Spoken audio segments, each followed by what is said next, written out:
A lot of people aren't going to want to hear this, but I really think you should stop putting 5 bands on your bill. The bill you build might be killing your shows. I'm Joshua Powell. I've played over 1,000 shows in 45 states, but I still see a lot of sus decisions being made on this front. So I created this helpful chart so that you can map out how many bands belong on a bill. It's just a framework offered in good faith. Take it or leave it. And as always, if you're a punk band, feel free to ignore everything I say. If you're booking these shows for yourself, then you are the promoter. Some promotional onus lies with the venue, but whoever initiates the bill being built is the person who's responsible for getting the word out about it. If you're the only artist on the bill, it's likely that you're expected to fill a time slot, often 2 to 3 hours. You can structure this with 3 45 to 50-minute sets, or an hour 20 on, 20 off, an hour 20 on. Less dead air means less momentum spoiled. If there are 2 acts on the bill, the touring act should play first, and then the local anchor headliner can play an hour. When you're a DIY artist doing original music on tour, kill the idea of a headliner. Just playing last doesn't mean playing best. You want 3 bands on the bill. You go smaller local first,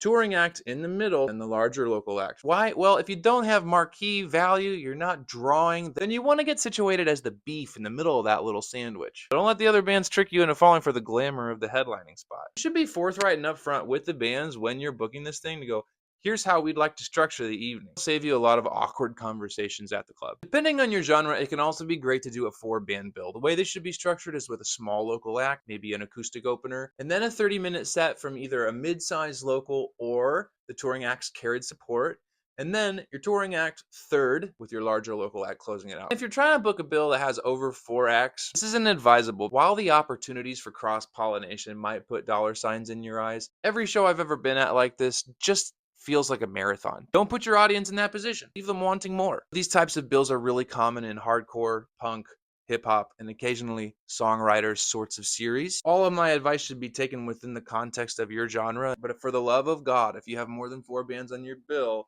plan on 20-minute sets and plan on sharing a drum kit. What do we think, chat? Is this take cooked, or would you like to see more organized shows running on tighter schedules with respect to the community? Am I just 35 years old? Is that all this is? Look, the goal is to create a night where every band leaves with new fans. And that's really the whole secret to building a bill that actually helps every band.